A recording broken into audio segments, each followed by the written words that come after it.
कल के विषय में कोई प्रश्न है?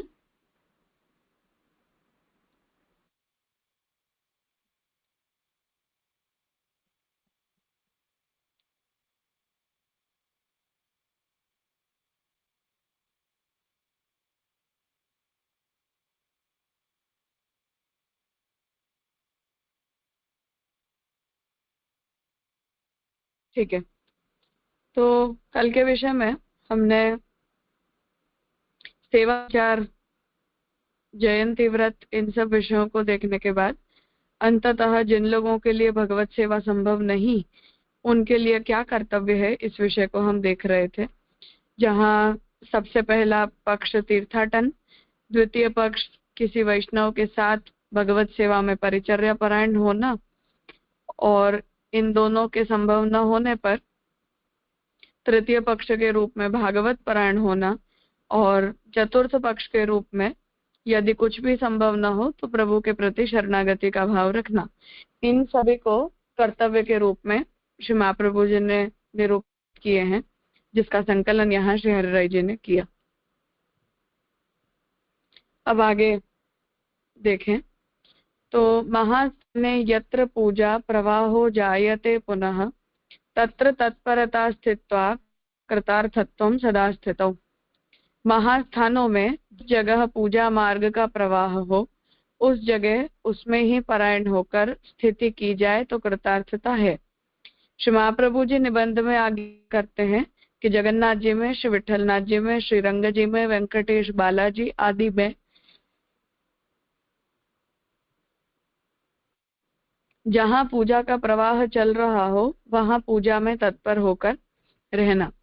तो श्री हरिराय जी ये आज्ञा कर रहे हैं कि जो जीव के लिए अपना घर छोड़कर चले जाना संभव हो, उस व्यक्ति को जो है वो अपने भगवत भाव को बनाए रखने की भावना से हर स्थानों में जाकर रहना, कि जिससे उसके हृदय में भगवत भाव बना रहे, अर्थात भगवत भाव नष्ट न हो जाए। तो महाप्रभु जी ने जिन स्थानों का निर्देश किया है कि जहाँ मर्यादा मार्ग प्रकार से प्रभु की नित्य पूजा प्रवाह का प्रकार चल रहा हो, ऐसे स्थान पर हमें निवास करना चाहिए। तो उन स्थानों पर रहने से दोनों लाभ होते हैं। एक तो प्रभु जिस स्थान पर विराज रहे हैं उस स्थान का जो वातावरण है वो भगवान की भक्ति वाला होता है, जिस वजह से उत्तम भगवदियों का संग प्राप्त हो जाता है, और यथा संभव परार्थ प्रतिष्ठापित होने के कारण सभी को दर्शन, महाप्रसाद प्राप्ति, यथा योग्य रूप से ठाकुर जी की परिचर्या में परायण होना, ये सब कुछ संभव हो पाता है कि जिससे थोड़ा बहुत इंद्रियों विनियोग हो जाए, उत्तम वैष्णवों का संग प्राप्त हो जाए, प्रभु के दर्शन आदि भी प्राप्त हो, तो ठाकुर जी के साथ चित्त का जो है वो संसर्ग बना रहता है। ननु अत्र भक्तिमार्गीय फलात् भेदो न विद्यते, कृष्ण सेवा तत्परत्वात् सर्वथा देह योगतः। उपरोक्त मार्ग में जिस जगह पूजा का प्रवाह चल रहा है उस मार्ग में जो फल है वह फल भक्ति मार्ग के फल से भिन्न नहीं है, क्योंकि उस जगह कृष्ण सेवा में तत्परता ऐसी ही है और सर्वथा देह का योग कृष्ण सेवा में होता है। इसलिए भक्ति मार्ग के फल से उस मार्ग का फल भिन्न नहीं है। अब यहाँ भेद बता रहे हैं कि किसी के मन में ये विचार आए कि क्योंकि सेवा ही मुख्य धर्म है, इसलिए जिस व्यक्ति के लिए भगवत सेवा संभव नहीं, व्यक्ति यदि भागवत परायण होना या शरण मार्गी बनना, इन सभी प्रकार के साधनों का यदि वो अवलंबन करता है तो उसे प्राप्त होने वाला फल सेवा मार्गी को प्राप्त होने वाले फल के करते न्यून होगा या हीन होगा।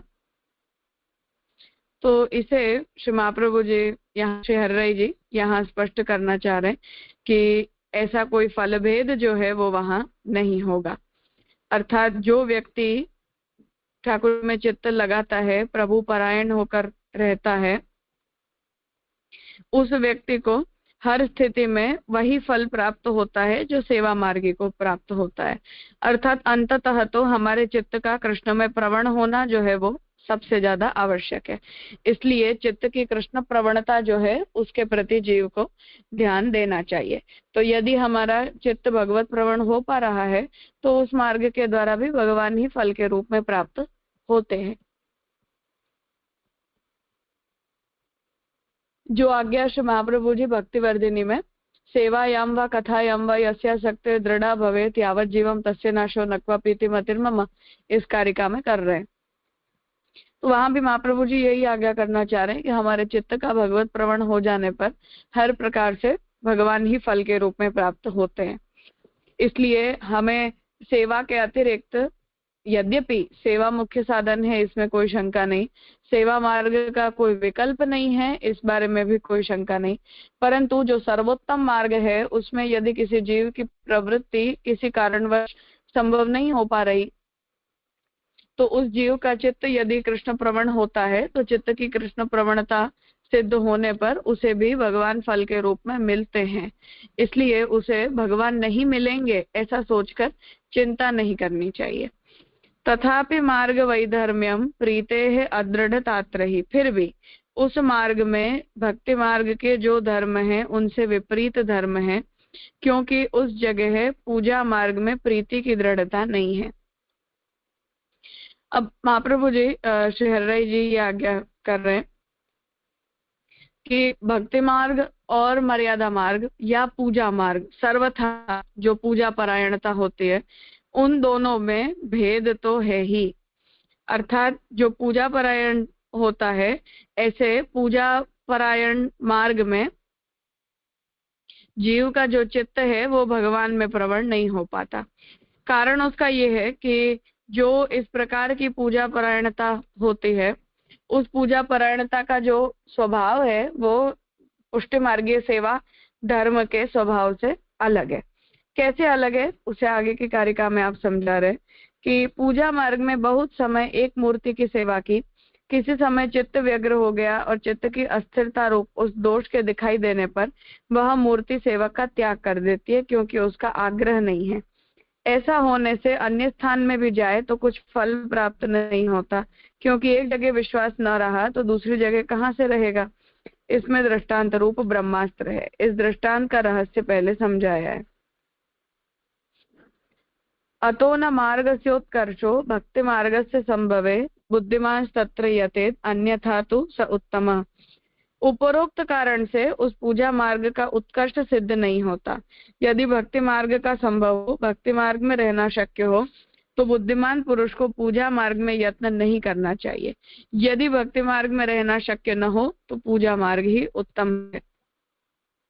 अब यहाँ श्री हरिराय जी ये आज्ञा कर रहे हैं कि पूजा मार्ग जो है वो उत्तम इसलिए नहीं है क्योंकि जो पूजा करने वाला व्यक्ति होता है वो आज एक विग्रह की पूजा कर रहा है, कल यदि वो अपना स्थान बदल देगा तो स्थान के बदल जाने पर वो किसी अन्य मूर्ति के अंदर अपना चित्त लगा लेगा, किसी अन्य विग्रह की पूजा करने में या परिचर्या करने में संलग्न हो जाएगा।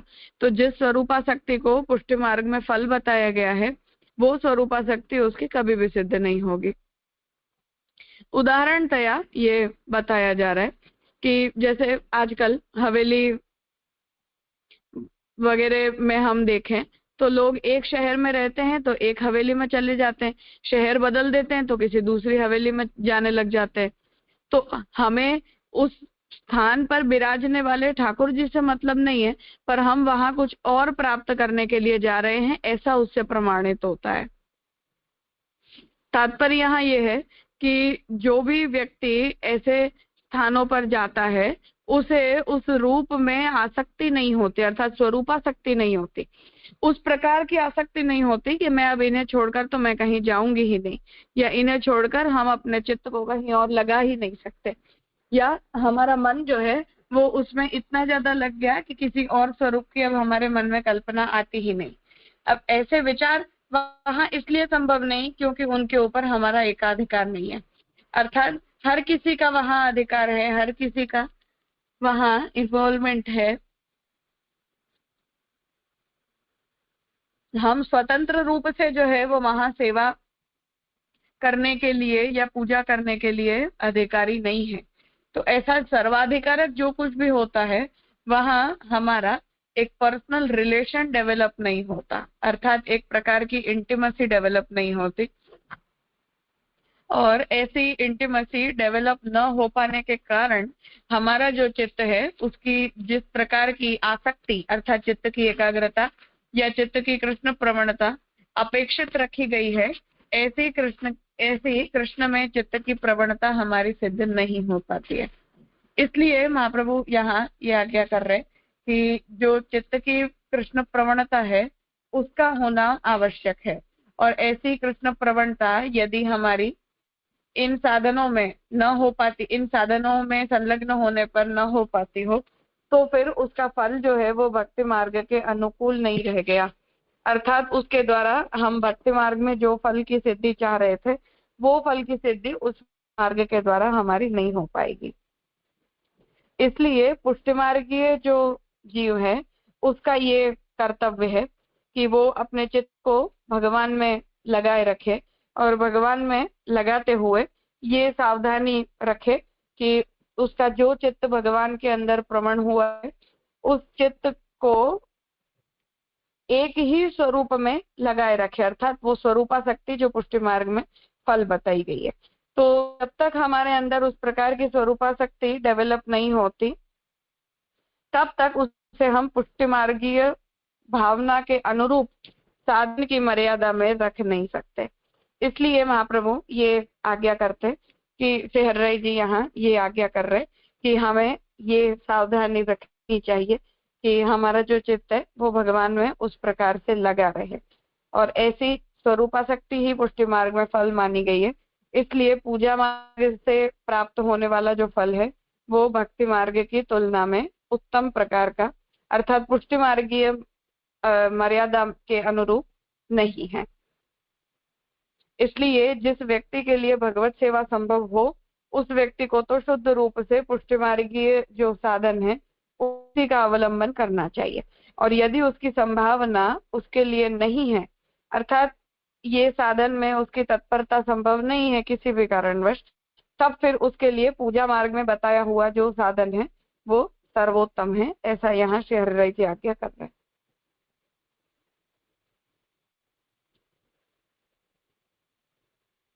कुछ पूछना है इस विषय में?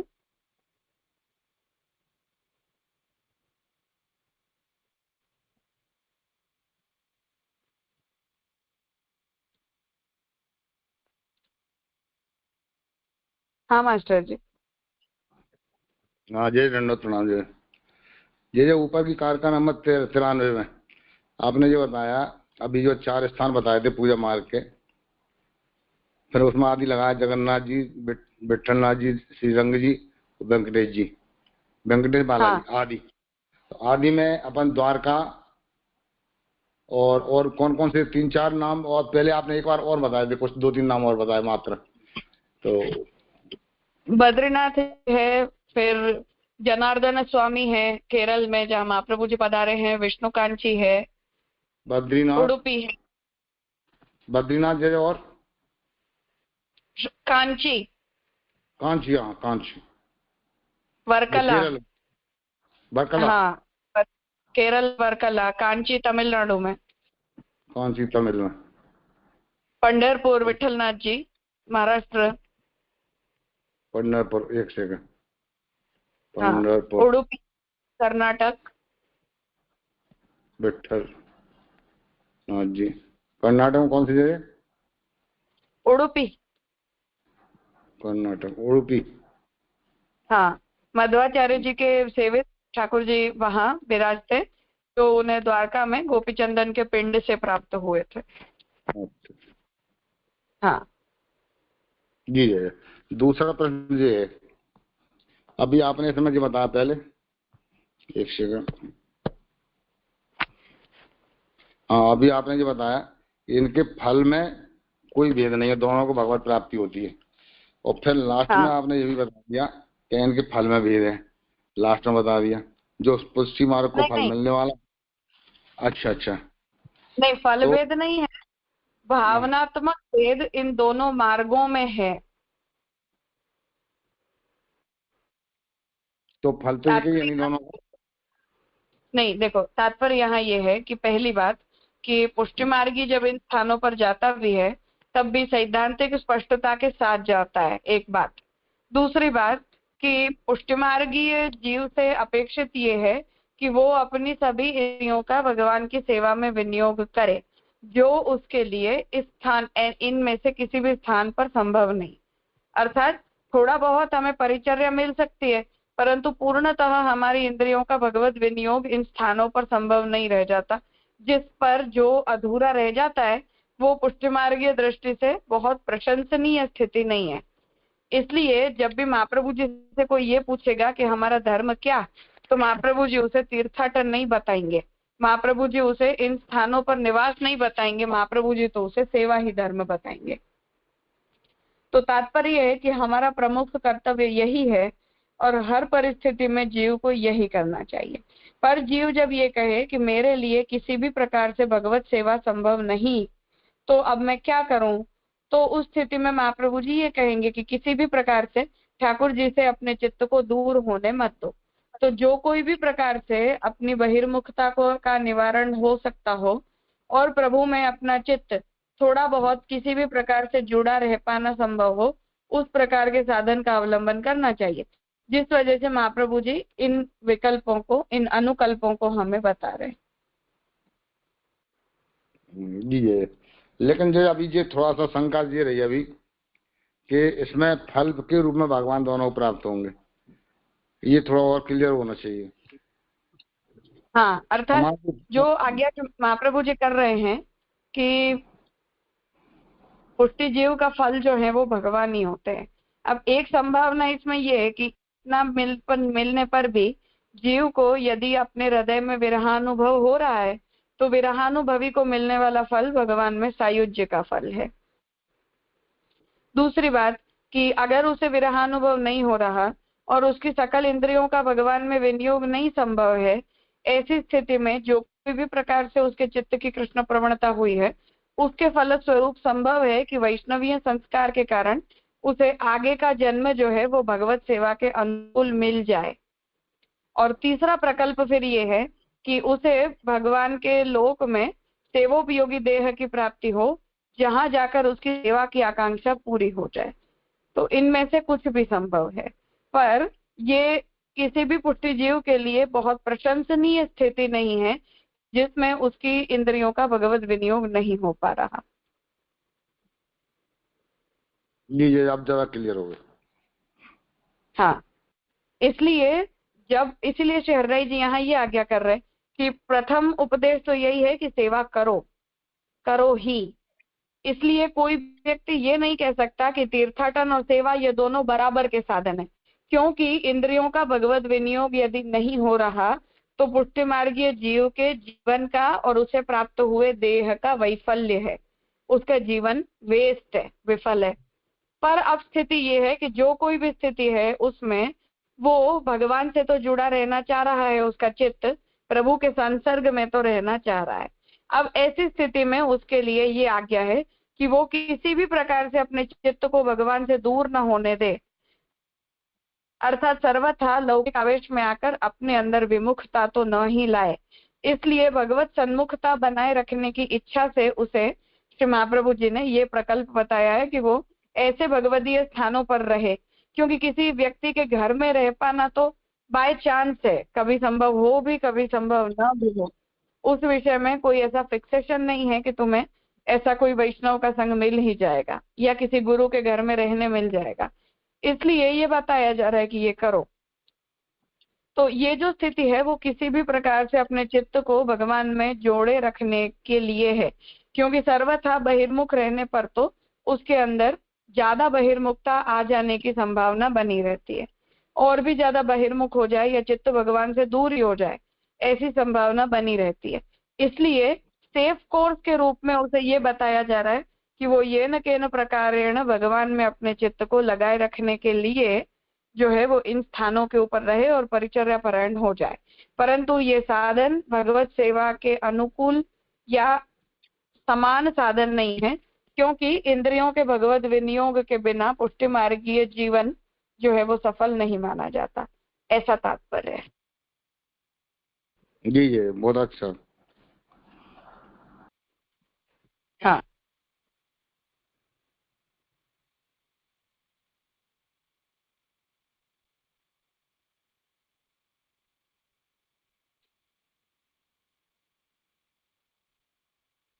हाँ बोलो। दंडवत प्रणाम राजा। मैं ऐसा हाँ क्वेश्चन है कि जैसे कोई जीव है, आपने बताया कि वो भागवत पारायण हो या तीर्थाटन करे, लेकिन जैसे कि कोई भागवत पारायण है और आगे चल के यदि उसकी ऐसी इच्छा हो कि वो प्रभु की सेवा करे, और पहले ऐसा आया कि वो भागवत पारायण है, क्या उसकी वही पूर्णता समझे, या उसकी यदि ऐसी इच्छा जागृत हो रही है तो उसको ऐसा सेवा में परायण होना चाहिए? जीवन के किसी भी क्षण पर पुष्टिजीव के लिए यदि भगवत सेवा परायण होना संभव हो तो उसे वही करना चाहिए, चाहे कोई भी साधन कर रहा हो।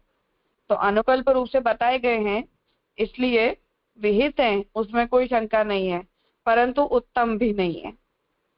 इसलिए किसी भी क्षण जीवन में यदि उसे ऐसा लगे कि मेरे लिए भगवत सेवा कर पाना संभव है, तो उसे तुरंत भगवत सेवा परायण हो जाना चाहिए, क्योंकि हमारे जीवन की परिपूर्णता जो है वो अपनी इंद्रियों के भगवत विनियोग से ही होती है। जी जय जय। और मतलब भागवत पारायण है उसको, जैसे उस समय अपन वार्ता में में तो श्रवण है कि महाप्रभु जी ने भागवत जी जिसको पधराई, उसके लिए वही सर्वस्व समझ के उसकी उसी में पूर्णता बताइए, क्योंकि महाप्रभु जी जानते थे कि ये जीव सेवा में प्रवृत्त नहीं हो सकता या इससे सेवा नहीं बन पाएगी, तो उसको खाली भागवत जी का ही स्वरूप पधरा के उसमें ही उसकी पूर्णता दिखलाई है। लेकिन आज की जो स्थिति है, जैसे अभी तो प्रभु सेवा नहीं है, तो तब तक ये जो प्रक्रिया महाप्रभु जी ने बताई है, इनके अनुसार यदि कोई भागवत पारायण भी हो रहा है और फिर उसे लगे कि नहीं अब तो मुझे आगे चल के कि प्रभु में प्रवृत्त हो जाना चाहिए, या मैं इतनी सामर्थ्य है मेरी कि मैं कर सकता हूँ या कर पाऊंगा प्रभु की कृपा से, तो फिर उसको ऐसा कदम में अग्रसर होना ही चाहिए। हाँ बिल्कुल होना चाहिए। जी राजा।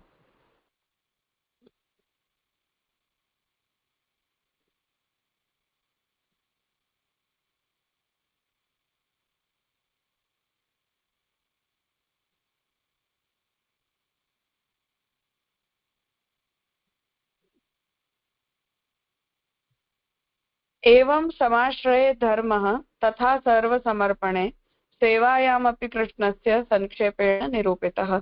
अब हरिराय जी यहाँ उपसंहार कर रहे हैं कि इस प्रकार आश्रय सिद्ध होने के बाद के शरणागत के धर्म, ब्रह्म संबंध आत्मनिवेदन होने पश्चात के धर्म और श्री कृष्ण सेवा में जो धर्म है, वे संक्षेप से इस ग्रंथ में निरूपित किए हैं। श्रीमद आचार्य चरण शरणैस्तु मदुक्तिभिः अनुवादक रूपाभिः ज्ञाता सर्वं विधीयताम्। यह मेरा कथन श्री महाप्रभु जी की वाणी निबंध आदि ग्रंथों में जो है उसका अनुवाद रूप है। श्री महाप्रभु जी की वाणी ही मेरी वाणी में अंतर्हित है। उस वाणी से सब कुछ जानकर श्री महाप्रभु जी के चरणारविंद में शरण प्राप्त जीवों को उसके अनुसार करना चाहिए। समुदित निज मार्ग बोध तुष्टः शरणगताखिल जीव संग जुष्टः निरुपाधिक करुणा रसैक पुष्टः कृपयतु मे मयि वल्लभ प्रभु सह।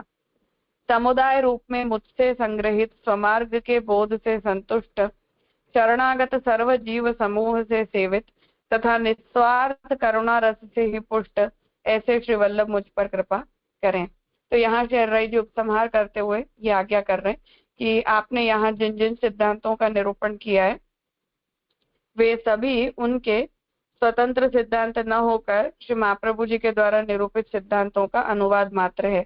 जैसा कि हमने देखा कि हम सबने षोडश ग्रंथ पढ़ा है, साधन प्रकरण, साधन दीपिका आदि हमने देखे हैं, तो वहां जिन जिन विषयों का आचार्य चरणों ने निरूपण किया है, उन्हीं सब विषयों का सरल भाषा में संकलन यहाँ श्री हरिराय जी कर रहे हैं।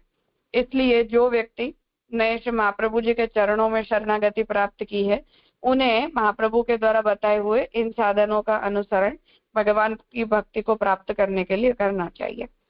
अंततः आप श्री महाप्रभु जी को नमन करते हुए आज्ञा करते कि श्री हरिराय जी ने महाप्रभु के जिन सिद्धांतों का संग्रह यहाँ किया है, ऐसे अपने मार्ग के बोध से संतुष्ट और अपनी शरण में आए हुए जितने भी जीव हैं उनके द्वारा जो महाप्रभु जी सेवित हैं और निस्वार्थ करुणा रस से जो श्री महाप्रभु जी पुष्ट हैं, ऐसे श्री महाप्रभु जी हम सभी के ऊपर कृपा रखें और इन साधनों में तत्पर होने के लिए हमें प्रेरणा दें। ऐसी आज्ञा देकर श्री हरिराय जी यहाँ इस ग्रंथ को संपन्न कर रहे हैं। यहाँ ये ग्रंथ संपन्न होता है। आज का विषय हम यहाँ रखते हैं। आगे का विषय जो है वो कल, उत्सव का क्रम है इसलिए कल संभव हो पाया तो कल, अन्यथा नेक्स्ट वीक से हम आगे का ग्रंथ करेंगे। आज यहाँ रखते हैं।